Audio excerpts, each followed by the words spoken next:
Hi friends, அனைவருக்கும் வணக்கம். நாம் இன்றைக்கி இயற்கையான மூலிகை குளியல் பொடி எப்படி வீட்டிலேயே தயாரிக்கலன்றதை பார்க்கலாங்க. இப்போல்லாம் ஸ்கின் ப்ராப்ளம் நிறைய அதிகரிக்க ஆரம்பிச்சிருச்சு. ஸோ இந்த மாதிரி ஒரு மூலிகை குளியல் பொடி நீங்கள் வீட்டிலேயே செஞ்சு வச்சுக்கிட்டிங்கன்னா ஸ்கின் ப்ராப்ளம்லாம் வராமல் தடுக்கலாங்க. இது பாரம்பரியமாக நம்ம பாட்டிங்க யூஸ் பண்ண மூலிகை குளியல் பொடி தாங்க நான் ஷேர் பண்ணியிருக்கேன். 100% நேச்சுரலானது. வாங்க இந்த மூலிகை குளியல் பொடி எப்படி செய்யலான்னு பார்க்கலாம். வாங்க வீடியோக்குள்ளே போகலாம். மூலிகை குளியல் பொடி செய்ய தேவையான பொருட்கள் என்னென்னு பார்த்துடலாங்க.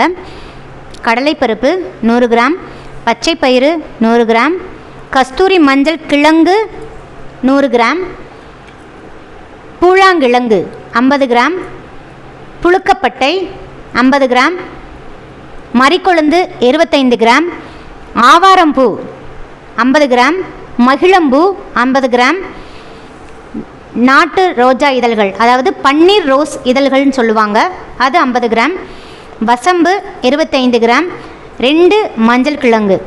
நார்மலாக நம்ம முகத்துக்கு பூசுவோம் பார்த்திங்களா, அந்த மஞ்சள் கிழங்கு நான் 2 தான் எடுத்திருக்கேன்.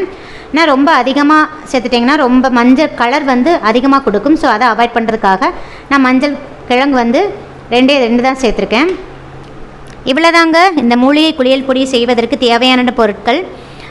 மொத்தம் 11 பொருட்கள் நான் எடுத்திருக்கேன். இந்த 11 பொருட்களே போதுமானது. இந்த 2 பொருட்களை தவிர மற்ற அனைத்து பொருட்களுமே நாம் நாட்டு மருந்து கடையில் வாங்கிக்கலாம். ஈஸியாக நாட்டு மருந்து கடையில் கிடைக்கிற பொருளை வச்சு தான் நான் மூலிகை பொடி தயாரிச்சிருக்கேன். இந்த மூலிகை குளியல் பொடிக்கு பேஸாக நான் கடலைப்பருப்பையும் பச்சை பயிரையும் சேர்த்துருக்கேங்க. அந்த காலத்திலிருந்து நம்ம பாட்டிங்க கடலைப்பருப்பை தான் பேஸாக யூஸ் பண்ணியிருக்காங்க. கடலைப்பருப்பு முகத்தை நல்லா ஆழமாக க்ளீன் பண்ணும். அதே மாதிரி முகப்பருக்கள் முகக்கருமையெல்லாம் நீக்கி கொடுக்கும். ஸோ இதே மாதிரி நான் எடுத்திருக்கிற ஒவ்வொரு பொருட்களுக்கும் ஒவ்வொரு தனித்தனியான மருத்துவ குணங்கள் உண்டுங்க. நான் அனைத்து மருத்துவ குணங்களையும் சொன்னேன்னா வீடியோ ரொம்ப லென்த்தாக போகும். ஸோ இதோட மருத்துவ குணங்களை நான் டிஸ்கிரிப்ஷன் பாக்ஸில் கொடுத்துருக்கேன். நல்லா தமிழில் அழகாக கொடுத்துருக்கேன். நீங்கள் அதை ரெஃபர் பண்ணிக்கோங்க. அளவுகளையும் நான் டிஸ்கிரிப்ஷன் பாக்ஸில் கொடுத்துருக்கேங்க. நீங்கள் அதில் ரெஃபர் பண்ணிக்கோங்க. இந்த பொருட்களுக்கான ப்ரைஸ் லிஸ்ட்டையும் நான் டிஸ்கிரிப்ஷன் பாக்ஸில் கொடுத்துருக்கேங்க. சில ஷாப்பில் கொஞ்சம் வேரி ஆகும். ஸோ அதையும் பார்த்துக்கோங்க. இப்போ நம்ம இதை எப்படி செய்யலான்னு பார்க்கலாம். கடையிலிருந்து வாங்கிட்டு வந்த 11 பொருட்களையும் இந்த மாதிரி ஒரு பெரிய பிளேட்டில் போட்டு நல்லா மிக்ஸ் பண்ணிடுங்க. ஒரு 2 நாள் அப்படியே காய வைக்கணுங்க. வெயிலில் காய வைக்காதீங்க. வெயிலில் காய வச்சிங்கன்னா அதோடய சத்துக்கள் எல்லாம் போயிடும். ஸோ வீட்டிலையே காய வைங்க. கட்டிலுக்கு அடியில் வச்சு விட்டுருங்க. கொஞ்சம் கூட தண்ணி பற்றக்கூடாது. 2 நாள் அப்படியே இருக்கட்டும். நல்லாவும் காஞ்சிரும். அதுக்கப்புறம் இதை எடுத்துகிட்டு போய் ரைஸ் மில்லில் கொடுத்து நம்ம நல்லா பவுட்ரு பண்ணி வாங்கிக்கணுங்க. ரைஸ் மில்லில் கொடுக்குறச்ச மசாலா அரைக்கிற மெஷினில் போடக்கூடாதுங்க. மஞ்சள் தூள் அரைக்கிறதுக்குன்னு தனி மெஷின் வச்சுருப்பாங்க. அதில் அரைச்சி வாங்கிக்கோங்க. இதே மாதிரி மெஷின்லேருந்து அரைச்சிட்டு வந்த மாவை இதே மாதிரி ஒரு பிளேட்லேயோ அல்லது நியூஸ் பேப்பர்லேயோ உடனே கொட்டிடுங்க. கொட்டிட்டு நல்லா இப்படி கையை வச்சு பரப்பி விட்டுருங்க. நல்லா ஸ்ப்ரெட் பண்ணி வச்சுட்டு ஒரு 2-3 மணி நேரமாவது நல்லா ஆற விட்டுருங்க. கொஞ்சம் கூட சூடு இருக்கக்கூடாது. அதனால் நல்லா ஆற வச்சுருங்க. நல்லா ஆறுனதுக்கப்புறம் என்ன பண்ணுறீங்கன்னா இந்த மாதிரி ஒரு மாவு சல்லடை எடுத்து நல்லா சலிச்சு வச்சுக்கோங்க. அப்போ தான் மாவு நல்லா ஸ்மூத்தாக கிடைக்கும் நம்மளுக்கு. பாருங்கள், இப்படி நல்லா ஆற வச்சுட்டு நான் சலிச்சு எடுத்துகிட்டு வச்சுருக்கேன். நல்லா அவ்வளோ வாசமாக இருக்குங்க. நீங்களே செஞ்சு பார்த்தீங்கன்னா நீங்களே ஃபீல் பண்ணுவீங்க. இந்த பொடியை இதே மாதிரி ஒரு ஏர்டைட்டான பாக்ஸில் ஸ்டோர் பண்ணி வச்சுக்கோங்க. நல்லா மூடி நல்லா டைட்டாக இருக்கணுங்க. அப்படி ஒரு பாக்ஸ் எடுத்துக்கோங்க. அப்போ தான் ஒரு 6 மாதம் ஆனாலும் பொடியோட ஸ்மெல்லும் ஃப்ரெஷ்னஸும் போகாமல் இருக்கும். கொஞ்சம் கூட தண்ணி படாமல் பார்த்துக்கோங்க. நீங்கள் எடுக்கிற ஸ்பூன்லேயும் கொஞ்சம் கூட ஈரப்பதம் இருக்கக்கூடாது.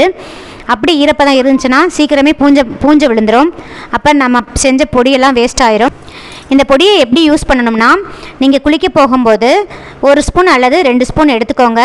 எடுத்துகிட்டு நல்லா ஃபேஸ்லாம் நல்லா அப்ளை பண்ணிடுங்க. அப்ளை பண்ணிவிட்டு ஒரு நிமிஷத்துக்கு அப்படியே விட்டுருங்க.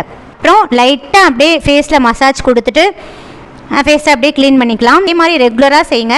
முற்றிலுமாக சோப்பு யூஸ் பண்ணதை தவிர்த்துக்கோங்க.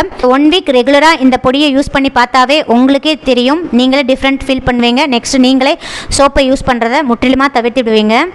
நான் காமிச்ச அளவுகள் எனக்கு 3 மாதத்துக்கு வருங்க. இந்த பொடியில் நம்ம எல்லாமே நேச்சுரல் ப்ராடக்ட் தாங்க சேர்த்துருக்கோம். ஸோ 100% இயற்கையானது. ஆண் குழந்தைகளுக்கு யூஸ் பண்ணுறதா இருந்தால் மஞ்சள் கிழங்கை அவாய்ட் பண்ணிடுங்க. குழந்தைகளிலிருந்து பெரியவர்கள் வரை எல்லா வயதினர்களும் இந்த குளியல் பொடியை பயன்படுத்தலாங்க. ரொம்ப ரொம்ப நல்லது. எந்தவித ஸ்கின் ப்ராப்ளமும் வராது. இன்ஸ்டன்ட் ஃபேஷியல் க்ளோவுக்கும் இந்த பவுடரை வந்து நம்ம யூஸ் பண்ணிக்கலாங்க. நீங்கள் பார்ட்டிக்கு கிளம்புறதுக்கு 1 ஹவருக்கு முன்னாடி இந்த பொடியிலிருந்து 1 ஸ்பூன் வரைக்கும் எடுத்துக்கோங்க. எடுத்துகிட்டு நல்லா கெட்டியான தயிரில் நல்லா மிக்ஸ் பண்ணிக்கோங்க. மிக்ஸ் பண்ணிவிட்டு நல்லா ஃபேஸ்லேருந்து கழுத்து வரைக்கும் நல்லா அப்ளை பண்ணிக்கோங்க. அப்ளை பண்ணிவிட்டு 20-25 மினிட்ஸ் வரைக்கும் அப்படியே விட்டுருங்க. நல்லா ஸ்கின் ஓரளவுக்கு நல்லா டைட் ஆகும். அந்த டைமில் கோல்டு வாட்டர் வச்சு நல்லா ஃபேஸை க்ளீன் பண்ணிடுங்க. க்ளீன் பண்ணிவிட்டு பார்த்தீங்கன்னா நல்ல க்ளோவாக இருக்குங்க. ஸோ இன்ஸ்டன்ட் க்ளோவுக்கும் நீங்கள் இந்த பொடியை யூஸ் பண்ணிக்கலாங்க. இந்த வீடியோ பிடிச்சிருந்தால் லைக், ஷேர், கமெண்ட் பண்ணுங்கள். மறக்காமல் சப்ஸ்கிரைப் பண்ணுங்கள். உங்கள் ஃப்ரெண்ட்ஸ் அண்ட் ரிலேட்டிவ்ஸ் கூட ஷேர் பண்ணிக்கோங்க. தேங்க்யூ. தேங்க்ஸ் ஃபார் வாட்சிங்.